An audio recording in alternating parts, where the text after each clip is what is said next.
It's time to talk about June's Journey, a hidden object mystery game with a captivating detective story. When you're playing, you solve a mind-teasing mystery of the roaring 1920s while you dive into June's captivating quest to uncover a scandalous family secret and solve her sister's murder. It's mystery, it's danger, and it's romance, and you never know where the next chapter's gonna take you. If that wasn't fun enough, you get to customize your very own luxurious island estate. Seriously, I cannot stop playing. I am already on the 3rd chapter and I just started recently. Join me back in time in the glamorous 1920s. June needs your help, detective. Download June's Journey for free today on iOS and Android.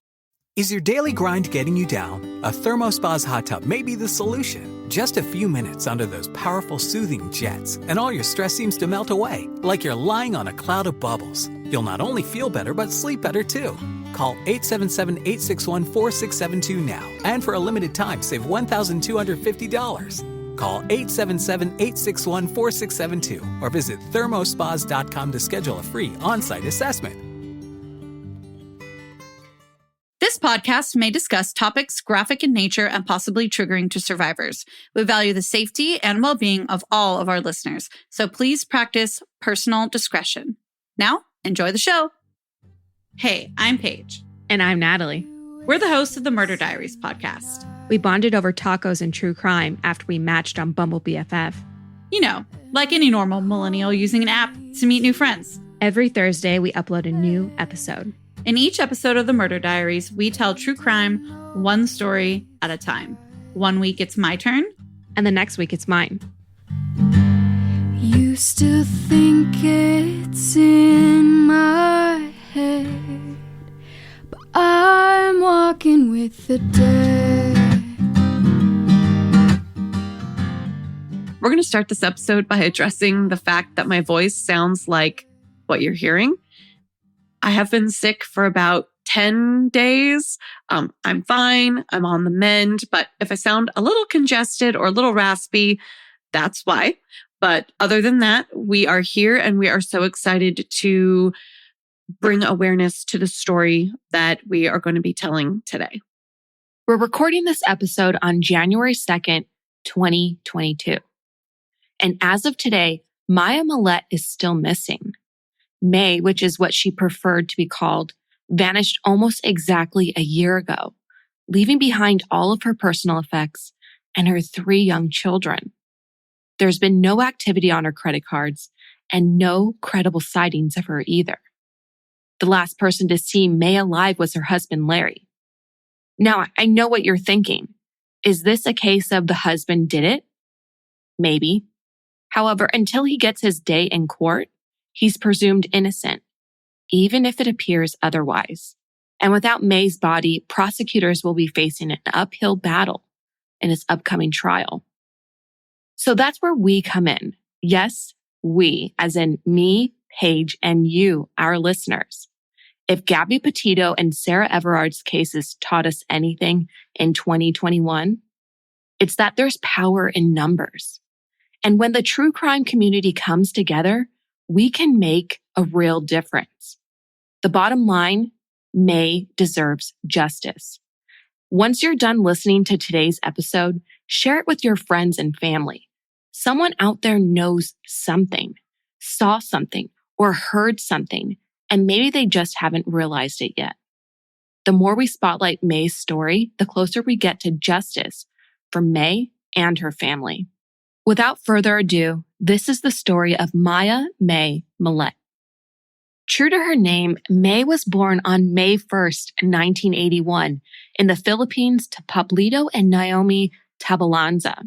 She has 5 siblings, including a brother named JR and a sister named Mary Chris, who's actually the reason I found out about May's disappearance.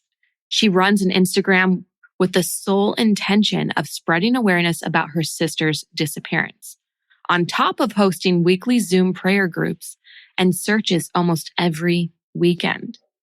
The Tabalanza family eventually moved from the Philippines to Honolulu, Hawaii, which is where May met and married her high school sweetheart, Larry Millete, a week and a half after turning 19 years old. She's described as 5'2" and about 105 pounds, with brown hair, brown eyes, and freckles, along with 2 notable tattoos, a wrist tattoo of a hummingbird and a tattoo of music notes along her collarbone. But she's more than a pretty face. She's a caring mother who adores her 3 children, daughters ages 12 and 11, and a 5-year-old son. Her sister, Mary Chris, has described May as a mother, saying, quote, "She's an amazing mom. She has 3 wonderful kids, and it's her life. She wouldn't leave her kids this way," unquote. May's also a good friend, sister, and daughter who maintains close relationships with the loved ones in her life. She's attached to her phone, always in contact with someone via text or social media.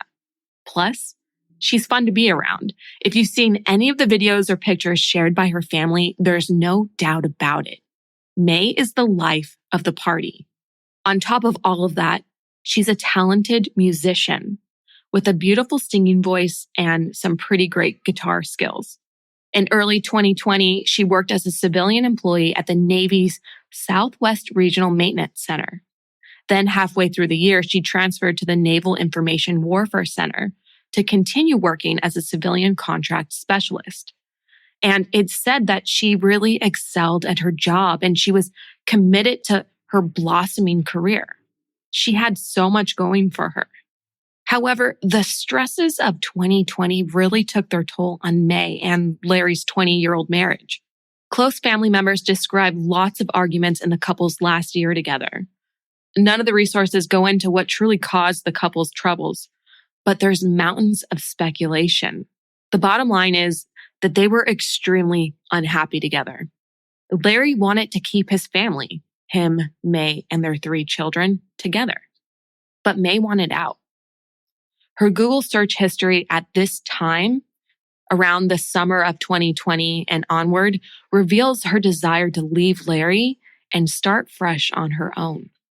She searched things like, quote, how to calculate child support payments and, quote, how much mortgage can I afford? Ultimately, though, May decided to try to stay and attempt to resolve their issues for the sake of their 3 kids. But Larry started to become paranoid and manipulative. When couples counseling failed to give Larry the results he had wanted, he attempted to rope tablelands of family members into the marital troubles he was experiencing with May. He was prone to calling May's parents, all 5 of May's siblings, and their respective partners to help keep his marriage to May together. According to May's brother-in-law, Richard, Larry was aggressive and unrelenting in his tactics.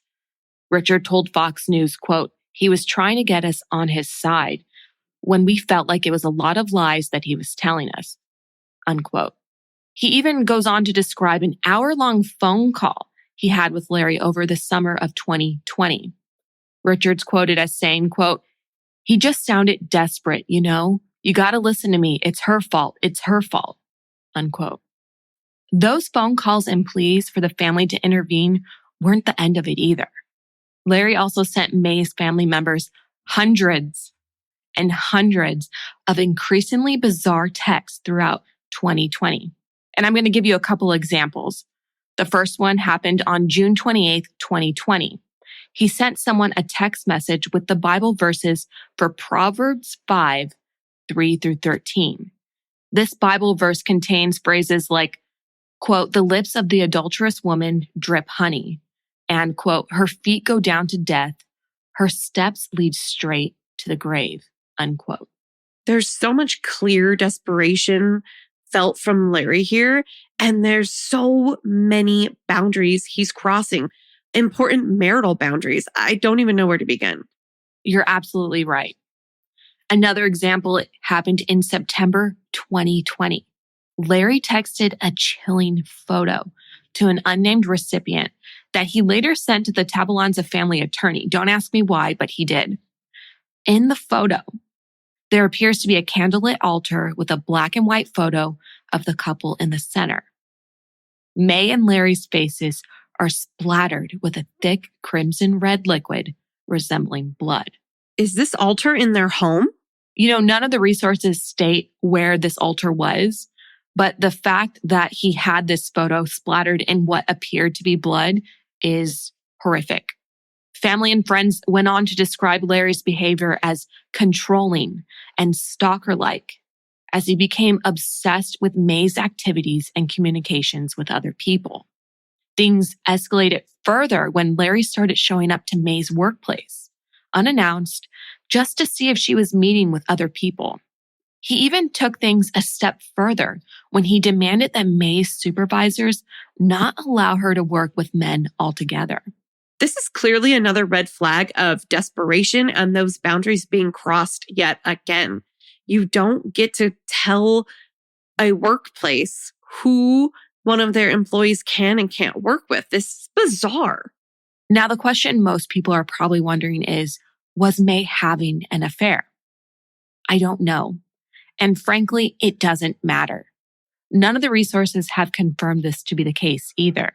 All we know is that Larry was claiming she was. That's it.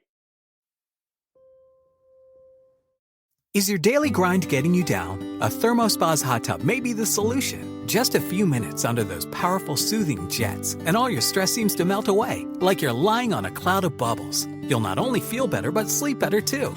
Call 877-861-4672 now, and for a limited time, save $1,250. Call 877-861-4672 or visit thermospas.com to schedule a free on-site assessment. Is your daily grind getting you down? A ThermoSpa's hot tub may be the solution. Just a few minutes under those powerful soothing jets, and all your stress seems to melt away, like you're lying on a cloud of bubbles. You'll not only feel better, but sleep better too.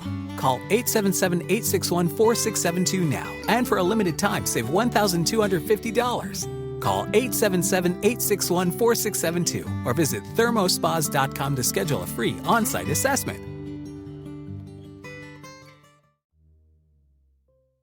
In November 2020, Larry emailed May an article titled, "What Men Want from Their Wives?" To which May replied, and I love her for this, quote, "How about maybe you focus on also what women want from their husbands? All these things you send me are just about you, which further solidifies the whole idea that you really think I'm the problem, and that if you could only fix me, everything will be okay. As long as I go back to the wife you liked, the one who didn't rock the boat, who didn't assert her feelings, who didn't care how much she was hurting, so long as there's peace and harmony, then things will be okay. Because really, I'm the problem, right?" Unquote. In late December 2020 and early January 2021, the Tabalanza and Millete families vacationed in Glamis together. For those of you that aren't California natives, Glamis is an unincorporated area out in Imperial County, which is on the border of California and Arizona. A lot happened during this trip. Larry was overheard discussing paying someone $20,000 to kill the man May was allegedly having an affair with. He even was overheard saying, "I want to get that fool." During the same trip, May also made a number of telling statements. May communicated that her marriage was, quote, "definitely over," and that she had decided to finally file for divorce. She also went on to warn an unnamed witness that, quote, "if anything happened to me, it would be Larry," unquote. It turns out that Larry had in fact already hurt May in the past. Now, this event is undated in all the resources, so we don't know exactly when it had happened. But it's something that investigators and her friends and family only learned after her disappearance. According to May's confidant, Larry had choked her until she passed out. This brings us to Thursday, January 7th, 2021. She's just returned home from that vacation with both their families a couple days ago, and they're gearing up for another vacation to Big Bear for her daughter's 11th birthday that weekend. But she's determined that she's going to take this final step in ending her marriage. She does so by filling out paperwork with a divorce attorney and makes an appointment for January 12th, the following Tuesday. There's surveillance footage that shows May parking her Jeep Rubicon on the street in front of her residence at 4:42 p.m. Investigators obtained multiple sources of video surveillance from that neighborhood, and there's no other surveillance footage of May leaving her house. So we know that she got to her house at 4:42, and that's the last time she ever left it. at least according to these cameras. According to Larry, he and May eventually got into an argument and she left the home. His reasoning was that she wanted space and that's what she left to go do. From then on, calls and texts to her phone went unanswered. She suddenly stopped responding to the family group text that she had with her 5 siblings and her parents. And this really caused alarm bells to go off. It was unlike her. As I mentioned earlier, she was an avid phone user. She was always on social media and texting someone. You could always get in touch with her. But for some reason, you couldn't this day. And it was also concerning because Larry's phone was off, so no one could get in touch with him either. A few hours later, around 9:15 p.m., the sounds of 9 loud bangs were recorded on a nearby security camera. An anonymous neighbor would eventually come forward and provide investigators with the recording. The bangs were reviewed and analyzed by investigators in hopes of determining whether or not they were gunshots. The following day, Friday, January 8th, 2021, May's phone activity stops abruptly at 1:25 in the morning. The location data of May's cell phone indicates her phone did not leave her residential neighborhood of San Miguel Ranch in Chula Vista while it was powered on. A few hours later at 5:58 a.m., Larry is seen adjusting the position of his black Lexus GX 460 near the family garage. He actually backs it in, thus making it impossible for a video camera to capture what, if anything, was happening out of the back of the vehicle. We don't know if anything was loaded, unloaded, or maybe nothing happened at all. Then, 47 minutes later at 6:45 a.m., Larry left the family home in that same black Lexus GX 460. He was gone for a total of 11 hours and 21 minutes. Now, most people are probably thinking it's Friday. He probably went to work, but he didn't. And here's how we know that. Larry's boss actually texted and called him multiple times, but he never got any of those text messages or phone calls because he coincidentally left his phone at home and off. Larry's boss was determined to get in touch with him because he had not only missed January 8th, but he had also missed the 2 days prior, the 6th and the 7th. And if you remember, he was on vacation before that. So his boss is desperate to get in touch with him. He ends up calling May, but May doesn't answer. And then he calls Larry's dad. Larry's dad tries to get in touch with him saying, you need to call your boss regarding your job. And there's an exclamation point in this text message.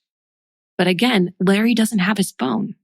On top of leaving his phone at home, Larry eliminated the chance of GPS tracking by turning it off in the Lexus. When he finally returned home that evening, after 11 hours and 21 minutes, Larry had to explain himself to his parents at least. And he told them that he was at Solana Beach with the 4-year-old son. His other 2 children, ages 9 and 11 at this time, were in virtual school, so they had to stay home. However, Larry's plans that day are shaky because when investigators showed him a map, he pointed to Torrey Pines State Beach, which is 4 miles south of Solana Beach. Investigators wondered, was it a simple mistake or was he hiding something? The following day, Saturday, January 9th, 2021, was supposed to be a happy day. The Millete and Tabalanza families were planning a trip to Big Bear Mountain Resort for May's daughter's 11th birthday. But they hadn't been able to get in touch with May this entire time. And they were worried. They didn't know if the trip was still on and they needed to find out what was going on. According to a statement made by Larry's parents, the Tabalanza family still showed up to the Millete family home. They insisted on still celebrating May's 11-year-old daughter's birthday. But it doesn't mean that they weren't afraid for May. That night at 11:18 p.m., Mary Chris, May's sister, filed a missing persons report with the Chula Vista police. This prompted the police to launch a massive search operation the following day, which really was just a couple of hours because, it's 11:18 when she files the report. Police arrive at 1 a.m. on January 10th, and they start the investigation into the missing persons report. While investigators are at the home, Larry allows officers to view his cell phone to review text messages between him and May. Officers note that all of the messages between Larry and May prior to January 9th, 2021 had been deleted. Larry defended his actions, stating he deleted the messages to conserve space on his cellular phone. Hours later, that same January 10th day, one of May's brothers named JR arrives at the family home. He insists on seeing his sister. Larry lets him inside the home and takes him upstairs to the bedroom. But the door is locked. JR knocks on the door but gets no response. And Larry tells him that supposedly May has been in the room for 11 hours and wanted to be alone. JR is hesitant at this explanation, but he takes Larry's word for it. He leaves the home feeling uncertain about what he should do. On his way out of the family home, JR notices that the tires on the black Lexus SUV are low. And he wonders, is this a red flag? Is this a result of the expedition that Larry took the day before? For now, he keeps it to himself and walks out and looks up at his sister's window. He notices that the lights are off and he wonders again, is May really inside the room before he leaves? Is your daily grind getting you down? A ThermoSpa's hot tub may be the solution. Just a few minutes under those powerful soothing jets, and all your stress seems to melt away, like you're lying on a cloud of bubbles. You'll not only feel better, but sleep better too. Call 877-861-4672 now, and for a limited time, save $1,250. Call 877-861-4672 or visit thermospas.com to schedule a free on-site assessment.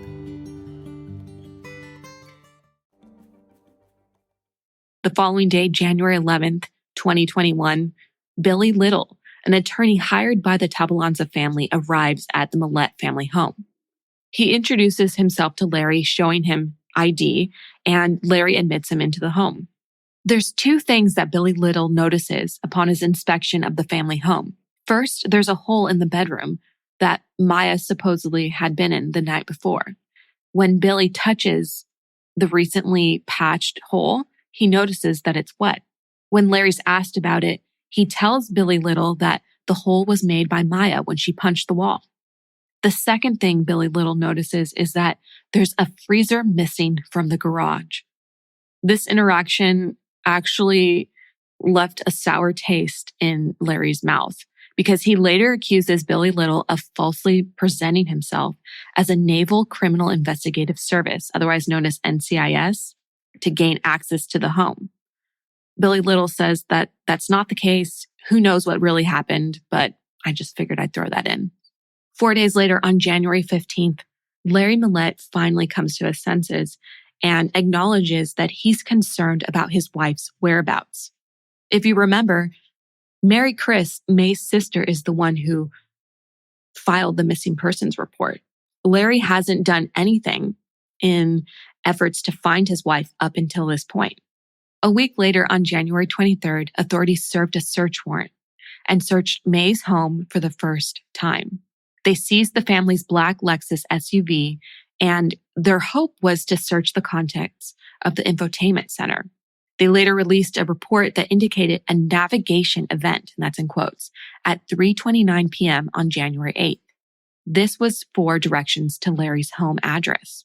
One of the investigators is quoted as saying, 2.5 hours before returning home, he is entering his home address to get there.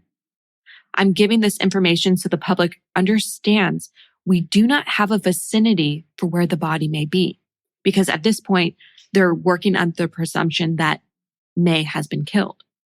And their understanding is if he's trying to get home 2.5 hours before he actually arrives home, the body may be around that area or that amount of time away from the family home. And that's why they released this information. They want the public to understand this is the timeline that they're working with when searching for May. It's now February 3rd, and Larry gives his last interview to a local reporter. Larry explains that he last physically saw May on Thursday, but he heard her making herself dinner in the house Friday evening. He goes on to say that because of their fight the day before, he wanted to give her space. So he was upstairs while she was downstairs, and he was sleeping in one of the children's bedrooms while she stayed in their marital bedroom. The following day, February 4th, May's family continues searching for her. They haven't stopped. They post missing persons flyers all over Chula Vista and search the hills near her home, not far from Mount San Miguel Park. This is when they learned that Larry has stopped cooperating with investigators and has now retained an attorney.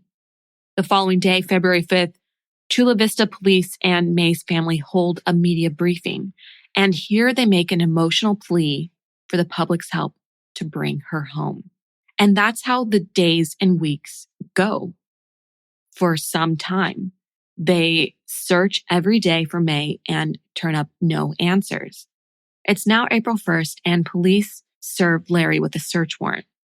They seize his guns and also serve Larry's aunt and uncle a search warrant for their home. Neighbors near the uncle's Encanto home witness officers removing long rifles and boxes of evidence.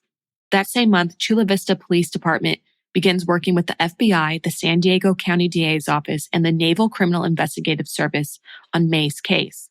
The Chula Vista Police Department also makes an announcement that they will be providing information on May's case every 2 weeks.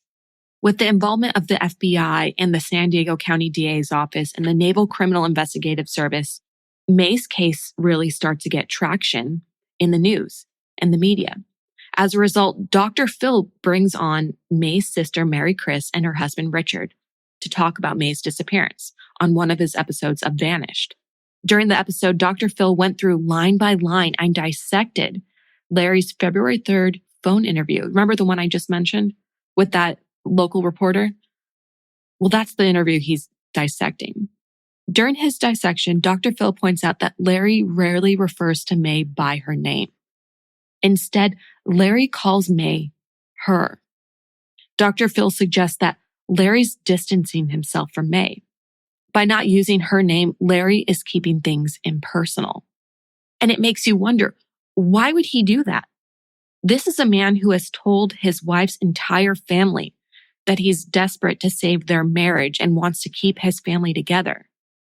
And now his wife is missing. It should be the most personal situation he's ever been involved in. Yet he's referring to May as her. It's just something to think about. Even though it's been months since May's disappearance, investigators now find chilling emails written by Larry. And they come to the conclusion that Larry's online communications proved he had, quote, a frantic, desperate, unbalanced mindset coupled with violent and sometimes homicidal ideation.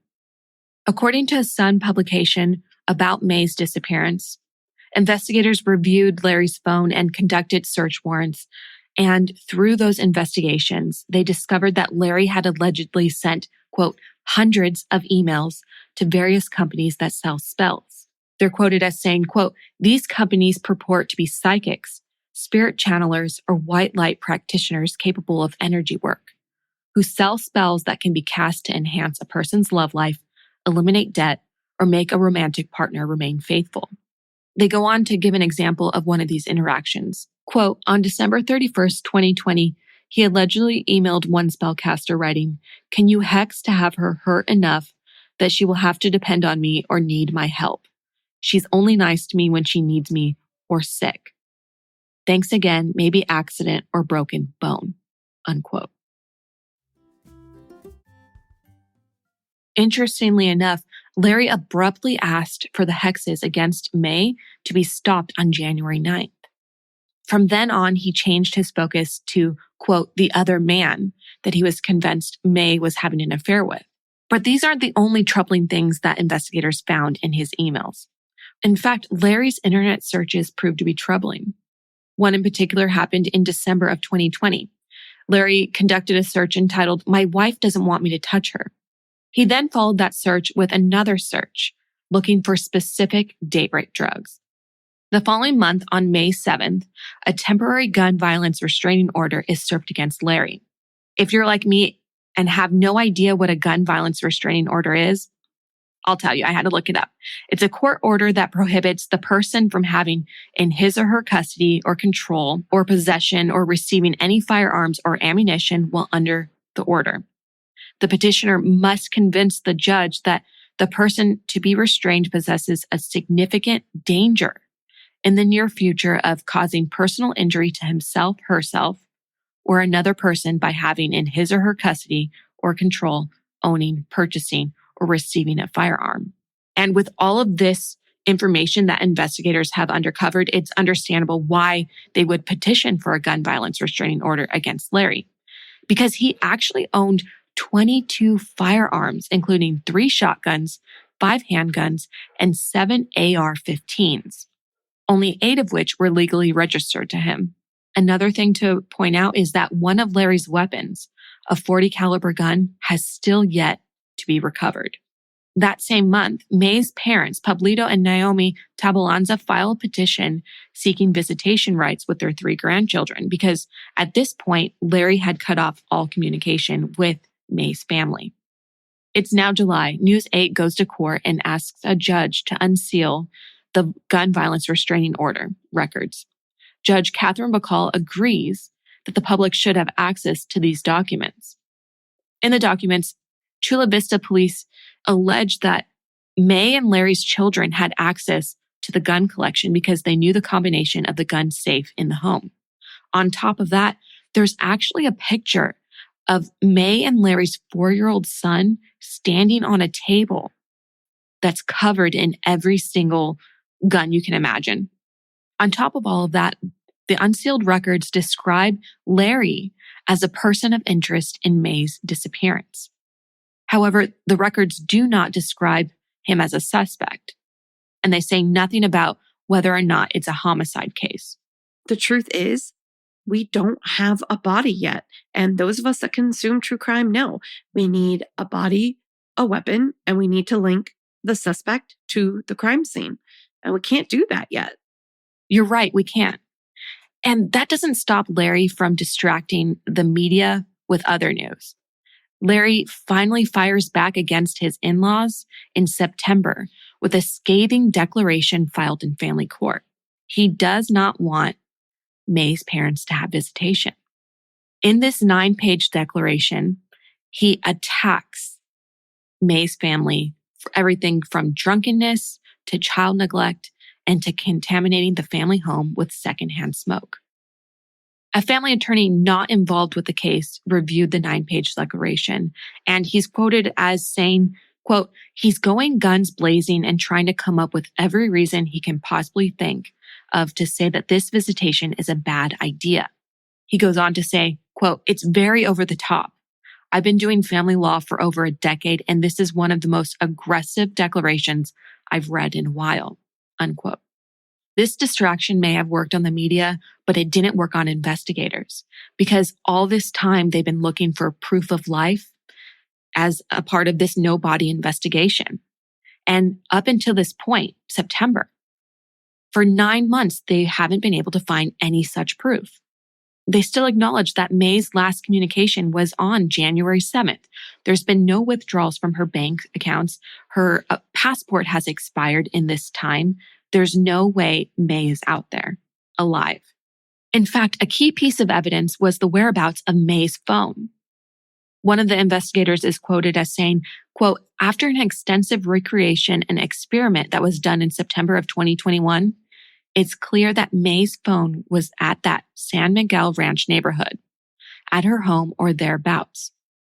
That means that May did not leave, did not go anywhere. She always had her phone," unquote. That same month, that temporary gun violence restraining order against Larry was extended for an additional 3 months.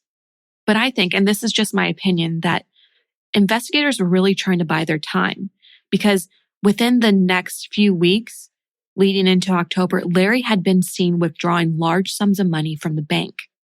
And then on October 19th, just a month later, Larry was arrested. Larry was taken into custody around 11:41 a.m. after a SWAT team entered his residence. The FBI arranged a mobile command outside his house, and the police prompted instructions on loudspeakers. Essentially, this was a huge event that they had been working towards, but they had to make sure that he didn't have his guns anywhere near him, that he did not have access to them. I really think that they were afraid he would legitimately go guns blazing against them. Up until this point, the case involved thousands of hours of investigation, including 67 search warrants, 87 interviews, and nearly 130 tips. An investigator is quoted as saying, "These efforts ultimately generated a variety of pieces of evidence that have become clear and overwhelming. Larry Millete, Mai's husband, is responsible for Mai's murder and disappearance." The 8-page arrest warrant laid out how investigators arrived at that conclusion. They go on to state, quote, "We have probable cause to believe that Larry Millete unlawfully killed his wife, Mai, and disposed of her body on or about January 7th through the 8th of 2021. Mai's family conducted a press conference that same day with the Chula Vista Police Department. During that press conference, Mary Chris, Mai's older sister, spoke. She acknowledged that this was not the end of the search. Her sister is still missing. She continued to plead with the public for any assistance in helping locate Mai's remains. In fact, she went on to say, quote, "We made a promise to her 11-year-old daughter that we would bring her mom home. Let her kids know where their mommy is at," unquote. 2 days later, on October 21st, Larry's arraignment happened. It was his first court appearance, and he pleaded not guilty during the 10-minute-long arraignment. He remains held without bail, and there was a criminal protective order issued for him not to contact his children.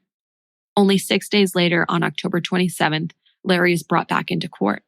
This time, he's there because he's in violation of the court order prohibiting him from contacting his children. They only want him speaking to his attorney from jail, and that's it. But in those 6 days, Larry made 129 recorded phone calls to his children and parents. 9 of those hours are exclusively with his children. In those hours of conversations, he has his 11-year-old read news headlines to him, and he tells the 2 oldest children to watch Shock Collar in order for them to understand what jail is like for him. On December 7th, Larry filed paperwork nominating his parents, Benito and Judith Millete, to be guardians of his 3 children. This paperwork included sworn declarations by both of Larry's parents explaining why they believed they would be good guardians and why Mai's family wouldn't. According to Larry's mother, Judith, she and her husband have lived with Mai, Larry, and the children for the past 11 years. They become so involved in the children's lives that the children even call them, quote, Mama and Papa, unquote. And that's where the updates stop. Larry's future court appearances are set for February 28th and April 12th. Until then, we'll be staying tuned. Before the end of today's episode, here's some eye-opening information about domestic violence. According to the National Coalition Against Domestic Violence, otherwise known as the NCADV, there's already been 4 gun-related domestic violence fatalities this year. 4. And when I looked up that information, it was 10 a.m. on January 2nd. The NCADV lists other staggering statistics as well. For example, 10 million people a year are physically abused by an intimate partner, and 20,000 calls are placed a day to domestic violence hotlines. If you're wondering what you can do, the first step is education. Learn to look out for particular red flags. Here's a list of warning signs or red flags of an abuser put together by that same organization. Extreme jealousy, possessiveness, unpredictability, a bad temper, cruelty to animals, verbal abuse, extremely controlling behavior, antiquated beliefs about roles of women and men in relationships, forced sex or disregard for their partner's unwillingness to have sex, sabotage of birth control methods or refusal to honor agreed upon methods, blaming the victim for anything bad that happens, sabotage or obstruction of the victim's ability to work or attend school, controls all the finances, abuse of other family members' children or pets, accusations of the victim flirting with others or having an affair, control of what the victim wears or how they act, demeaning the victim either privately or publicly, embarrassment or humiliation of the victim in front of others, and lastly, harassment of the victim at work. If you or someone you know is experiencing abuse, please know that there is help. For anonymous confidential help available 24/7, call the National Domestic Violence Hotline at 1-800-799-7233. Again, that's 1-800-799-7233. That's where we'll leave it for this episode. Until the next episode, you know where to find us at the Murder Diaries Pod on TikTok and Instagram, at the Murder Diaries Pod at gmail.com, and the Murder Diaries Podcast.com. And if you haven't already, go ahead and rate review us on Spotify or Apple Podcasts. It helps us keep the good content flowing. And until then, Stay safe. Bye. Seeking the truth never gets old. Introducing June's Journey, the free-to-play mobile game that will immerse you in a thrilling murder mystery. Join June Parker as she uncovers hidden objects and clues to solve her sister's death in a beautifully illustrated world set in the Roaring '20s. With new chapters added every week, the excitement never ends. Download June's Journey now on your Android or iOS device, or play on PC through Facebook Games.